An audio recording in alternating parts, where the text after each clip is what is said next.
ಪ್ರಶಾಂತ್ ಅವರು ಯೂಟ್ಯೂಬರ್ ಆಗಿ ಹೋರಾಟಗಾರರಾಗಿ ಬಹಳಷ್ಟು ಕಷ್ಟಗಳನ್ನು ಏಳು ಬೀಳುಗಳನ್ನು ನೋಡಿದ್ದೀರಿ. ಯಾವತ್ತಾದರೂ ಸಾಕಪ್ಪ ಇದು ನಿಲ್ಲಿಸ್ಬಿಡೋಣ, ನಾನು ಯೋಗ ಮಾಡಿಕೊಂಡು ಅಥವಾ ನಾನು ರೈಟರ್ ಆಗಿ ಮುಂದುವರಿಯೋಣ ಅಂತ ಅನಿಸಿದ್ದು ಉಂಟಾ ಸರ್? ನೀವೀಗ ಯೂಟ್ಯೂಬರ್ ಅಂದ್ರಿ, ನಾನೊಬ್ಬ ಸ್ವತಂತ್ರ ಪತ್ರಕರ್ತ ಅಂತ ಹೇಳ್ತೀನಿ. ಯಾಕಂದರೆ ನಾವು ಯೂಟ್ಯೂಬ್ನಲ್ಲಿ ನಮ್ಮ ಪತ್ರಿಕೋದ್ಯಮವನ್ನು ನಡೆಸ್ತಾ ಇದ್ದೀವಿ. ಹೌದು, ಆಯಿತಾ? ಯಾಕಂದರೆ ಈಗ ಭಾಳ ಬೇಗ ರೀಚ್ ಆಗೋದು, ಮನೆಯನ್ನು ಮುಟ್ಟೋದು ಯೂಟ್ಯೂಬ್, ಸೋಷಲ್ ಮೀಡಿಯಾ. ನೀವು ಇನ್ನೊಂದು ಪ್ರಶ್ನೆ ಹೇಳಿದ್ರಿ, ಸಾಕು ನಿಲ್ಲಿಸಬೇಕು ಅಂತ. ನನಗನ್ಸಲ್ಲ, ಅನಿಸೋದು ಇಲ್ಲ. ಯಾಕಂದರೆ ಒಬ್ಬ ಪತ್ರಕರ್ತನಿಗೆ ಯಾವತ್ತೂ ನನ್ನ ಕೈಲಿ ಆಗೋದಿಲ್ಲ, ನಾನು ನಿಲ್ಲಿಸ್ಬಿಡ್ತೀನಿ ಅಂತ ಅನಿಸಿದರೆ ಅವನು ಪತ್ರಕರ್ತನೇ ಅಲ್ಲ. ಅವನು ಉದ್ಯೋಗಕ್ಕೆ ನಮಗೆ ಸಾವನ್ನು ಬೇಕಾದರೆ ಎದುರಿಸ್ತೀವಿ, ಸುದ್ದಿಯನ್ನು ನಿಲ್ಲಿಸೋದಿಲ್ಲ. ನಮ್ಮನ್ನು ಸುದ್ದಿ ನಿಲ್ಲಿಸಬೇಕಾದ್ರೆ ಸಾಯಿಸಬೇಕು. ಇಲ್ಲ ಯಾವುದಾದ್ರೂ ರೀತಿಯಲ್ಲಿ ನಮ್ಮನ್ನು ತೇಜೋವಧೆ ಮಾಡಿಕೊಂಡು ಬಂದು ಎಷ್ಟು ತೇಜೋವಧೆ ಆಗಿ ಮಾಡಿ ಮುಗಿಸೋಕ್ಕಾಗತ್ತೋ ಪ್ರಯತ್ನ ಪಡಬೇಕಷ್ಟೇ. ಆದರೆ ಅದನ್ನು ಯಾವುದನ್ನು ನಮ್ಮ ಮನಸ್ಸಿಗೆ ತಗೊಳ್ಳೋದಿಲ್ಲ. ಒಬ್ಬ ಪತ್ರಕರ್ತ ಯಾವುದಾದ್ರಕ್ಕೂ ಹೆದರಿ ನಿಲ್ಲಿಸ್ದ ಅಂದರೆ ಅವನು ಪತ್ರಕರ್ತನೇ ಅಲ್ಲ. ಒಂದೇ ಸಾವಲೆಂಡ್ ಆಗಬೇಕು ಅಷ್ಟೇ. ಒಂದೇ ಲಾಸ್ಟ್ ದಾರಿ ಇರೋದು ಅದೇ, ಅದನ್ನು ಬಿಟ್ಟು ಬೇರೆ ಯಾವುದೇ ದಾರಿ ಇಲ್ಲ. ಪ್ರಶಾಂತ್ ಅವರು ಆಧ್ಯಾತ್ಮ ಕಲ್ತಿದ್ದೀರಾ, ರೇಖಿ ಕಲ್ತಿದ್ದೀರಾ, ಇನ್ನೂ ಒಂದಷ್ಟು ಹಲವು ವಿದ್ಯೆಗಳನ್ನು, ಅಂದರೆ ಭಾರತೀಯ ಸಂಸ್ಕೃತಿಯಲ್ಲಿರುವಂಥ ವಿದ್ಯೆಗಳನ್ನು ಕಲ್ತಿದ್ದೀರಾ. ಇದು ಪರ್ಸ್ನಲ್ ಇಂಟ್ರೆಸ್ಟಾ, ಇಲ್ಲ ಇದರಿಂದ ನಮಗೆ ಏನಾದರೂ ಮೆಸೇಜ್ ಕೊಡ್ತೀರಾ ಮುಂದಿನ ದಿನಗಳಲ್ಲಿ ಅಂತ ಕೇಳ್ತಾ ಇದ್ದಾರೆ. ಈ ಆಧ್ಯಾತ್ಮ ಅನ್ನೋದು ಅದೊಂದು ರೀತಿಯ ವೈಯಕ್ತಿಕ ಇಂಟ್ರೆಸ್ಟು. ಅದರ ಆಸಕ್ತಿ ಬಂದಿದ್ದು ಬಾಲ್ಯದಿಂದ.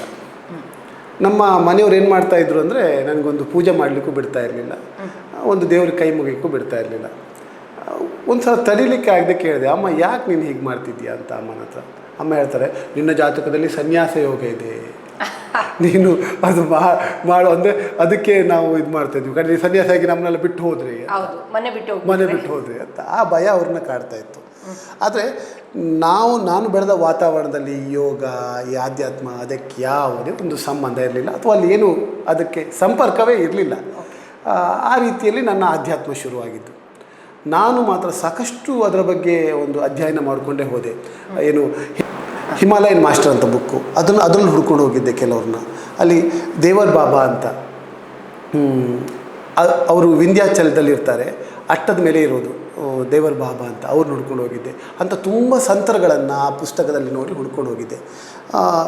ನಮ್ಮ ಹತ್ತಿರದ ಮನೆಯ ರಘುರಾಮ್ ಭಟ್ರು ಅಂತ, ಅವರು ಸ್ವಲ್ಪ ಯೋಗ ಆಧ್ಯಾತ್ಮದಲ್ಲಿ ಇದ್ದವರು, ಅವರ ಪರಿಚಯ ಆಗುತ್ತೆ. ಅವರ ಮೂಲಕ ಸ್ವಲ್ಪ ಅಲ್ಲಿ ಇದು ಮಾಡ್ತಾ ಬಂದ್ವಿ. ಅದ ನಂತರ ನನ್ನ ಮನಸ್ಥಿತಿ ಬೇರೆ ಆಯಿತು. ಓಶೋ ರಜನೀಶು, JD ಕೃಷ್ಣಮೂರ್ತಿ ಇಂಥವ್ರದ್ದೆಲ್ಲ ಪುಸ್ತಕಗಳನ್ನ ಸ್ಟಡಿ ಮಾಡ್ತಾ ಬಂದೆ. ನನ್ನ ಮನಸ್ಥಿತಿಯೇ ಬೇರೆ ಆಯಿತು. ಆದಮೇಲೆ ಯೋಗವನ್ನು ಸ್ಟಡಿ ಮಾಡಲಿಕ್ಕೆ ಬೇರೆ ಕಡೆಗೆ ಹೋದೆ. ಅದು ವಿಚಾರಗಳು ಬೇಡ ಈಗ. ತುಂಬ ಸ್ಟ್ರಗಲ್ ಪಟ್ಟಿದ್ದೆ. ಒಂದು 2-3 ವರ್ಷ ಮನೆ ಬಿಟ್ಟೇ ಹೋಗಿದ್ದೆ ನಾನು. ನನ್ನ ಶಿಕ್ಷಣ ಸಮಯದಲ್ಲಿ ಒಂದು 2-3 ವರ್ಷ ಮನೆ ಬಿಟ್ಟೇ ಹೋಗಿದ್ದೆ. ಆ ಸಮಯದಲ್ಲಿ ನಾನು ಈ ಆಧ್ಯಾತ್ಮದ ಒಂದು ಹುಚ್ಚನ್ನು ಬೆಳೆಸಿ, ನಾನು ಹೊರಗಡೆ ಎಲ್ಲೂ ಹೇಳೋದಿಲ್ಲ, ಯೋಗ ಶಿಕ್ಷಕನಾಗಿ ಮಾಡಿದ್ದೆ. ಆದರೆ ನನಗೆ ಆಧ್ಯಾತ್ಮಕ್ಕೆ ತುಂಬ ಆಸಕ್ತಿ ಅಂದರೆ ಅದು ನೆಕ್ಸ್ಟ್ ಇದ್ರ ಬಗ್ಗೆನೇ ಒಂದು ಎಪಿಸೋಡ್ ಮಾಡೋಣ ಸರ್, ಇನ್ನೊಂದು ಇಂಟರ್ವ್ಯೂ ಮಾಡಿ. ಆಧ್ಯಾತ್ಮವನ್ನೆಲ್ಲ ಸ್ಟಡಿ ಮಾಡಿದ್ದೀರಾ, ಹಿಮಾಲಯಕ್ಕೆ ಹೋಗಿ ಸ್ಟಡಿ ಮಾಡಿದ್ದೀರಾ. ನನಗೆ ಔಟ್ ಆಫ್ ಕ್ಯೂರಿಯಾಸಿಟಿ, ಈ ಬ್ಲ್ಯಾಕ್ ಮ್ಯಾಜಿಕ್ ಅನ್ನೋದು ನಿಜಾನಾ?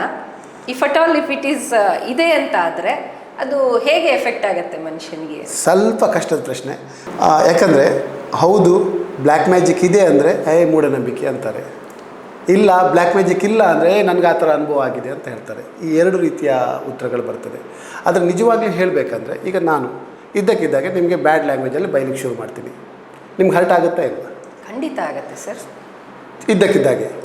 ಅದೇ ರೀತಿ ಬ್ಲ್ಯಾಕ್ ಮ್ಯಾಜಿಕ್, ಅದು ಮೌನವಾಗಿ ಬೈಯುವಂಥದ್ದು, ಮೌನವಾಗಿ ತೆಗೊಳ್ಳುವಂಥದ್ದು, ನಿಮಗೆ ಮೌನವಾಗಿ ಹೇಳುವಂಥದ್ದು. ನಿನಗಾಗಲ್ಲ, ನಿನ್ನ ಜೀವನದಲ್ಲಿ ಸೋಲ್ತೀಯಾ, ನಿನಗೇನು ಮಾಡೋಕ್ಕಾಗಲ್ಲ, ನಿನ್ನ ಕತೆ ಮುಗೀತು, ಹಾಗೆ ಅಂತ ಅದೇ ರೀತಿಯಲ್ಲಿ ಮಂತ್ರದಲ್ಲಿ, ತಂತ್ರವಿದ್ಯೆಯಲ್ಲಿ ಹೇಳುವಂಥದ್ದು.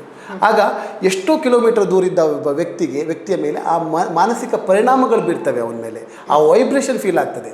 ಈಗ ಎದುರಿದ್ದ ವ್ಯಕ್ತಿಗೆ ಹೇಗೆ ನಾವು ಬೈದಾಗ ಅವನಿಗೆ ಹರ್ಟ್ ಆಗುತ್ತೋ ಅದೇ ರೀತಿ ಇದು ಒಂದು ಸೈನ್ಸ್, ಆಯಿತಾ? ಈ ಬ್ಲ್ಯಾಕ್ ಮ್ಯಾಜಿಕ್ ಅನ್ನೋದು ಒಂದು ಸೈನ್ಸು. ಆದರೆ ಅದನ್ನು ಹೇಳುವಾಗ ಕೆಲವರು ಅದರಿಂದ ತುಂಬ ಮೋಸ ಮಾಡ್ತಾರೆ. ಕೆಲವ್ರಿಗೆ ಏನೂ ಗೊತ್ತೇ ಇರೋದಿಲ್ಲ, ಬ್ಲ್ಯಾಕ್ ಮ್ಯಾಜಿಕ್ ಅಂತ ಏನು ಗೊತ್ತಿಲ್ಲ, ಏನೋ ಒಂದು ಗಂಧ ಪ್ರಸಾದ ಎಲ್ಲ ಕೊಟ್ಬಿಟ್ಟು ಏನೇನೋ ಇದು ಮಾಡ್ತಾರೆ, ಅಲ್ಲ. ಆದರೆ ಇದೊಂದು ಅದೊಂದು ಯುದ್ಧ ಕಲೆ. ನಮ್ಮ ಹಿಂದೂ ಸಂಪ್ರದಾಯ ಅಥವಾ ನಮ್ಮ ಭಾರತೀಯ ಸಂಪ್ರದಾಯದಲ್ಲಿ ಅದೊಂದು ಯುದ್ಧ ಕಲೆ. ಶತ್ರುವನ್ನು ಸೋಲಿಸಲಿಕ್ಕೆ ಈ ಹಿಂದಿನಿಂದಲೂ ಈ ಒಂದು ಬ್ಲ್ಯಾಕ್ ಮ್ಯಾಜಿಕನ್ನು ಬಳಸ್ತಾ ಇದ್ದರು. ಮಾನಸಿಕವಾಗಿ ಪೆಟ್ಟು ಕೊಡುವಂಥದ್ದು. ಮಾನಸಿಕವಾಗಿ ಯಾರು ವೀಕ್ ಇರ್ತಾನೆ, ಯಾರು ಸ್ಟ್ರಾಂಗ್ ಆಗಿರೋದಿಲ್ಲ ಅಂಥವ್ನ ಮೇಲೆ ಜಾಸ್ತಿ ಪೆಟ್ಟು ಬೀಳುತ್ತೆ. ಅವನು ಯಾರು ಸಾಧನೆ ಮಾಡಿರ್ತಾನೆ, ಮೆಡಿಟೇಷನ್, ಧ್ಯಾನ ಅಂಥದ್ದೆಲ್ಲ ಮಾಡಿಕೊಂಡು ಸ್ಥಿತಪ್ರಜ್ಞನಾಗಿರ್ತಾನೆ, ಅವನಿಗೆ ಯಾವ ಬ್ಲ್ಯಾಕ್ ಮ್ಯಾಜಿಕ್ಕು ಇಲ್ಲ. Beautiful sir. ನಾನು ಇಷ್ಟೊತ್ತು ಇಂಟರ್ವ್ಯೂ ಮಾಡಿದಲ್ಲಿ ಒಂದು ಗಮನಿಸಿದೆ ಸರ್, ನೀವು ಸಾಧಕರು, ಆಧ್ಯಾತ್ಮವನ್ನು ತಿಳ್ಕೊಂಡಿದ್ದೀರಿ, ಪತ್ರಕರ್ತರು, ಸಮಾಜವನ್ನು ಅರ್ಥಕೊಂಡಿದ್ದೀರಿ, ಹೀಗೆ ರೈಟರು ಕೂಡ ಬರೆದು ಜನಗಳಿಗೆ ವಿಷಯವನ್ನು ಮುಟ್ಟಿಸಬೇಕು ಅಂತ ತಿಳ್ಕೊಂಡಿದ್ದೀರಿ. ನೀವು ಈ ಅಪಮಾನಗಳನ್ನು, ಅವಮಾನಗಳನ್ನು ಯಾವ ರೀತಿ ಹ್ಯಾಂಡಲ್ ಮಾಡ್ತೀರಿ ಅಂತ ಕೇಳ್ತೀನಿ ನಾನು, ನಿಭಾಯಿಸ್ತೀರಿ ಅಂತ? ಸಹಜವಾಗಿ ಪ್ರತಿ ವ್ಯಕ್ತಿಗೂ ಸಹ ಯಾರಾದರೂ ಏನೋ ನೆಗೆಟಿವ್ ಆಗಿ ಹೇಳ್ತಾ ಇದ್ದರೆ ಅಥವಾ ಏನಾದರೂ ಕೆಟ್ಟದಾಗಿ ಸುಳ್ಳು ಪ್ರಚಾರ ಮಾಡ್ತಾ ಇದ್ದಾಗೆ ಹರ್ಟ್ ಆಗುತ್ತೆ, ನೋವಾಗುತ್ತೆ, ಬೇಜಾರಾಗುತ್ತೆ, ಸಹಜವಾಗಿ, ಸಾಮಾನ್ಯವಾಗಿ. ಆದರೆ ಯಾರು ಧ್ಯಾನ, ಯೋಗ ಇಂಥದ್ದನ್ನೆಲ್ಲ ಮಾಡ್ತಾರೋ ಅವರು ಸಾಕ್ಷಿ ಭಾವದಲ್ಲಿರ್ತಾರೆ.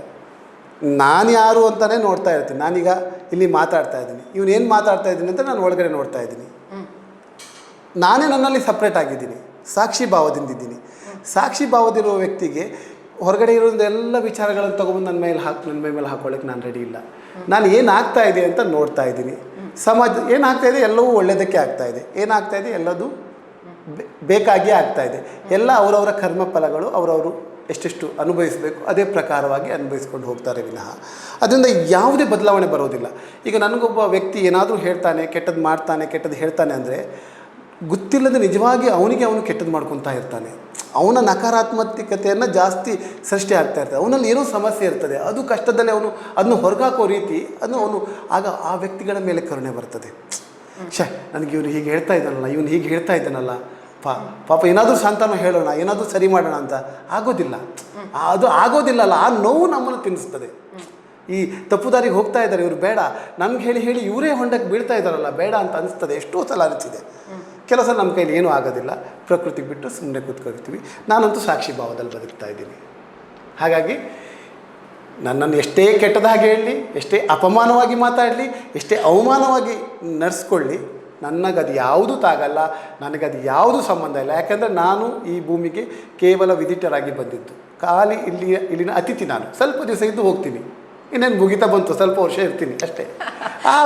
ಇನ್ನೊಂದು 65-70 ವರ್ಷ ಬದುಕೋ ಮನುಷ್ಯ ಯಾವುದ್ರ ಬಗ್ಗೆ ಜಗಳ ಮಾಡಬೇಕು? ಖುಷಿಯಲ್ಲಿರೋದನ್ನ ಕಲಿಬೇಕು. ಆ ಖುಷಿಯಲ್ಲಿರೋದನ್ನು ಕಲಿಯದೆ ಏನೇನೋ ಮಾಡ್ತೀನಿ. ನಾನು ನಿನಗೆ ಕಲಿಸ್ತೀನಿ, ನಿನ್ನ ಮಾಡ್ತೀನಿ, ನಿನ್ನ ಬಿಡೋದಿಲ್ಲ ಅಂತ ನಾನು ಯಾರಿಗಾದರೂ ಹೇಳಿದ್ರೆ ನನ್ನಷ್ಟು ದೊಡ್ಡ ಮೂರ್ಖ ಇನ್ನೊಬ್ಬ ಇಲ್ಲ ಅಂತ ನನ್ನ ಭಾವನೆ. ಹಾಗಾಗಿ ನಾವು ಯಾರಿಗೂ ಏನೂ ಕಲಿಸೋಕ್ಕಾಗಲ್ಲ. ನಾವಿಲ್ಲಿ ಬಂದಿದ್ದು ನಮಗೆ ನಾವು ಎಲ್ಲವನ್ನು ಕಲೀಲಿಕ್ಕೆ, ನಮಗೆ ನಾವು ತಿಳ್ಕೊಳ್ಳೋಕ್ಕೆ ಬಿಟ್ಟರೆ ಇನ್ನು ಯಾರಿಗೂ ಏನೂ ಕಲಿಸೋಕ್ಕಾಗಲ್ಲ. ಮತ್ತು ಪ್ರತಿಯೊಬ್ಬನು ಎಲ್ಲವನ್ನು ಕಲ್ತ್ಕೊಂಡೇ ಬಂದಿರ್ತಾನೆ, ಎಲ್ಲವನ್ನು ತಿಳ್ಕೊಂಡೇ ಬಂದಿರ್ತಾನೆ. ನಾವು ಬಂದಿದ್ದನ್ನು ಇಲ್ಲಿ ಖಾಲಿ ಮಾಡ್ಕೊಂಡು ಹೋಗೋಕ್ಕೆ ಬಂದಿರ್ತೀವಿ. ಅಂದರೆ ನಮ್ಮೊಳಗಿರೋದನ್ನೆಲ್ಲ ಸಾಕಷ್ಟಿದೆ. ಎಷ್ಟೋ ಜನ್ಮಾಂತರದಲ್ಲಿ ತಿಳ್ಕೊಂಡು ಬಂದಿದ್ದು ಅನುಭವಗಳಿದೆ ನಮ್ಮ ಹತ್ರ. ಎಷ್ಟೋ ಜನ್ಮದಲ್ಲಿ ಕಲ್ತಂಥ ವಿದ್ಯೆಗಳಿದೆ ನಮ್ಮ ಹತ್ರ. ಎಷ್ಟೋ ಜನ್ಮದಲ್ಲಿ ಬಂದಂಥ ಸಂಬಂಧಗಳಿದೆ ನಮ್ಮ ಹತ್ರ. ಆ ಎಲ್ಲವನ್ನು ನಮಗೆ ಅರ್ಥ ಆಗಬೇಕಿಷ್ಟೇ. ನಾವೆಲ್ಲ ಇಲ್ಲಿ ಖಾಲಿ ಮಾಡ್ಕೊಂಡು ಬಂದಿದ್ದೀವಿ. ಮನುಷ್ಯ ಜನ್ಮ ಒಂದು ಅಷ್ಟು ಶ್ರೇಷ್ಠ ಜನ್ಮ. ನಾವಿಲ್ಲಿ ಮನುಷ್ಯರನ್ನ ಪ್ರೀತಿ ಮಾಡಬೇಕು, ಎಲ್ಲರನ್ನ ಪ್ರೀತಿ ಮಾಡ್ಕೊಂಡು ಹೋಗಬೇಕು ವಿನಃ ದ್ವೇಷ ಮಾಡ್ಕೊಂಡ್ರೆ ಅದ್ರ ಏನು ಅರ್ಥ ಇಲ್ಲ. ನನಗೆ ಯಾರು ಬೇಕಾದರೂ ಏನು ಬೇಕಾದರೂ ಕಲಿಸ್ಲಿ, ನನ್ನ ಜೀವ ಬೇಕಾದ್ರಿದೆ ತೊಗೊಂಡು ಹೋಗಲಿ, ನಾನು ಆರಾಮಿಸಿ ಕೊಟ್ಬಿಡ್ತೀನಿ ಅಷ್ಟೇ. ನನ್ನ ಹ್ಯೂಮನ್ ರೈಟ್ಸ್. ಸರ್, ತಾವು ಕುಂದಾಪುರದ ಕನ್ನಡಿಗರು. ಈಗ ಕನ್ನಡದ ಮಕ್ಕಳಿಗೆ ಕರ್ನಾಟಕ ಸರ್ಕಾರ ತೃತೀಯ ಭಾಷೆ, ಹಿಂದಿ, ಸಂಸ್ಕೃತ, ಉರ್ದು ಯಾವುದೇ ಒಂದು ತೃತೀಯ ಭಾಷೆಯನ್ನು ಕೇವಲ ಗ್ರೇಡ್ಗಾಗಿ ಇಟ್ಟು ಅವರ ಪರ್ಸೆಂಟೇಜ್ಗೆ, ಶೇಕಡಾವಾರುಗೆ ಎಫೆಕ್ಟ್ ಆಗದಾಗೆ ಅವರಿಗೆ ಒಂದು ಭಾರ ಕಡಿಮೆ ಮಾಡಿದೆ ಅಂತ ಹೇಳಿ ನಾನು ಹೇಳ್ತೇನೆ. ಮತ್ತು ಅದೊಂದು ಒಳ್ಳೆಯ ವಿಚಾರನೇ ಅಂತ ಕೂಡ ನನ್ನ ಭಾವನೆ. ಇದ್ರ ಬಗ್ಗೆ ನಿಮ್ಮ ಅನಿಸಿಕೆ ಏನು ಸರ್? ನೀವು ಕೇಳಿದ ಪ್ರಶ್ನೆ ಭಾಳ ಈಗ ಪ್ರಸ್ತುತ ಸಮಾಜಕ್ಕೆ ಇದು ಬೇಕಾಗಿರುವಂಥದ್ದು, ಈಗ ನಡೀತಾ ಇರುವಂಥದ್ದು.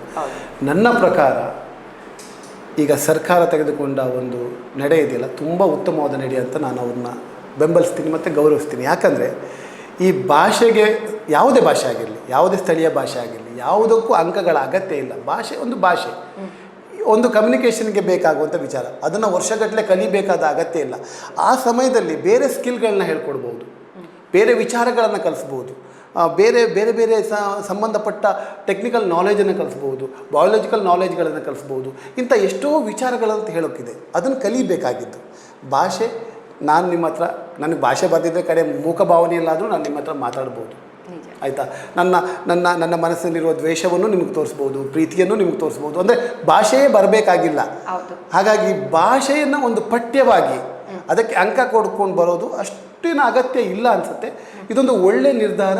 ಮತ್ತು ಮಕ್ಕಳ ಮೇಲಿನ ಹೊರೆ, ಈಗ ಉದಾಹರಣೆಗೆ ಒಂದು ಈ ಹಿಂದಿ ಲ್ಯಾಂಗ್ವೇಜ್ ಅಂತ ತಗೊಂಡು, ಇಲ್ಲಿ ಹಿಂದಿಯ ಮಕ್ಕಳಿಗೆ ಕೆಲವು ಹೆಚ್ಚು, ಈಗ ಸ್ವಲ್ಪ ಕಾರ್ಟೂನ್ ನೋಡಿ ಆದರೂ ಗೊತ್ತಾಗ್ತದೆ, ಕೆಲವು ಮಕ್ಕಳಿಗೆ ಅದರದ್ದು ಗೊತ್ತೇ ಇರೋದಿಲ್ಲ. ಸಣ್ಣ ಹೋಗಿ ಅದಕ್ಕೆ ಮಾರ್ತು ಅದಕ್ಕೆ ಸಮಯ ವೇಸ್ಟ್ ಮಾಡೋದು, ಅಥವಾ ಇನ್ಯಾವುದೇ ಲ್ಯಾಂಗ್ವೇಜ್ ಅಂದರೆ ನಾನು ಯಾವುದೇ ಭಾಷೆಯ ವಿರೋಧಿ ಅಲ್ಲ. ಆದರೆ ಯಾವುದೇ ಲ್ಯಾಂಗ್ವೇಜನ್ನು ಅದಕ್ಕೆ ಅಂಕಕ್ಕೋಸ್ಕರ ಹೇಳೋದು, ಮಾರ್ಕ್ಗೋಸ್ಕರ ಹೇಳೋದು ಇದು ಸರಿಯಲ್ಲ. ಇದೊಂದು ಉತ್ತಮ ನಿರ್ಧಾರ ಅಂತಲೇ ನಾನು ಸರ್ಕಾರದ ನನ್ನ ಭಾವನೆ. ಸರ್, ಇಷ್ಟೊತ್ತವರೆಗೂ ಒಂದಷ್ಟು ವಿಚಾರಗಳ ಬಗ್ಗೆ ನಮ್ಮೊಟ್ಟಿಗೆ ಇದ್ರಿ. ನೀವು ನನ್ನ ಯೂಟ್ಯೂಬ್ ಚಾನಲ್ಗೆ ಬಂದು ಒಂದು ಪ್ರೋತ್ಸಾಹ ಕೊಟ್ಟಿದ್ದೀರಾ. ನಿಮ್ಮ ಕುಂದಾಪುರದಿಂದ ಬಂದು ನಮ್ಮ ದಕ್ಷಿಣ ಕನ್ನಡ ಜಿಲ್ಲೆಯೇ ಆಗಿದ್ದರೂ ಕೂಡ ಪುತ್ತೂರುವರೆಗೆ ಬಂದು ಈ ವಿಚಾರಗಳಲ್ಲಿ ಭಾಗಿಯಾಗಿದ್ದೀರಾ. ಧನ್ಯವಾದಗಳು sir. Thank you. Thank you sir. ಒಂದು ಕೊನೆಯದು ಮಾತು ಹೇಳ್ತೀನಿ. ನಿಮ್ಮ ವಿಡಿಯೋಗಳನ್ನೆಲ್ಲ ನೋಡ್ತಾ ಇದ್ದರೆ ಅಲ್ಲಿ ನೊಂದವರ ಪರವಾಗಿ ನಿಲ್ತೀರ, ಅದು ಯಾರೇ ಆಗಲಿ ನೊಂದವರ ಪರವಾಗಿ ನಿಲ್ತೀರ. ಮತ್ತು ವಿಡಿಯೋವನ್ನು ಸಹ ಎಲ್ಲಿ ಎಷ್ಟು ಹಾಸ್ಯಾಸ್ಪದವಾಗಿ ತಗೊಳ್ಳಿ, ಸೀರಿಯಸ್ ಇಶ್ಯೂನು ಸಹ, ಒಂದು ಸೀರಿಯಸ್ ವಿಷಯವನ್ನು ಸಹ ಯಾರಿಗೂ ಹರ್ಟ್ ಆಗದೆ ಅದು ಒಂದು ರೀತಿಯ ತಮಾಷೆಯಾಗಿ ತಗೊಂಡು ಎಲ್ರಿಗೂ ನೋಡಲಿಕ್ಕೆ ಒಂದು ರೀತಿಯ ಖುಷಿ ತರ್ತದೆ ಆ ವಿಡಿಯೋ. ಹಾಗಾಗಿ ನಿಮ್ಮ ವಿಡಿಯೋ ಮಾಡೋ ಶೈಲಿ, ನೀವು ಮಾತಾಡೋ ಶೈಲಿ ತುಂಬ ಚೆನ್ನಾಗಿದೆ. ಇದು ನಿಮ್ಮನ್ನು ಹೊಗಳಿಕೆ ಅಲ್ಲ, ಇದು ನಿಜವಾಗ್ಲೂ ನಿಮ್ಮ ವಿಡಿಯೋದಲ್ಲಿ ಕಾಣಿಸ್ತದೆ. Thank you. ನಿಮ್ಮ ಹತ್ರ ನಾನು ಇವತ್ತೊಂದು ಮಾತಾಡಿದ್ದಕ್ಕೆ ತುಂಬ ಖುಷಿಯಾಯಿತು. Thank you. ಧನ್ಯವಾದಗಳು. ಖುಷಿ ಆಯಿತು.